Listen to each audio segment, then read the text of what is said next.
Nou, hierdie is die goed wat ek nie baie van like nie. Hierdie stukke. Sien hoe gaan hy hier, loop hy hier om, net wil die draad hier vastmaak, die kabel nou. Dan gaan hy hier deur, en dan hierso kom 'n bok of 'n jong vlakvark of iets. Basies wat gebeur as hy inkom en hoe meer hy probeer uitkom, hoe toer gaan hy.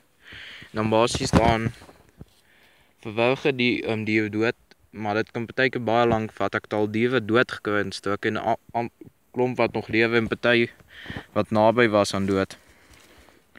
Nou hierdie hond, Brownie, hy gaan dit gou vir julle demonstreer. Soos jy sien, daar is hy gevang. Ons wil nie my hond moet seer kry nie, so ons haal hom maar af.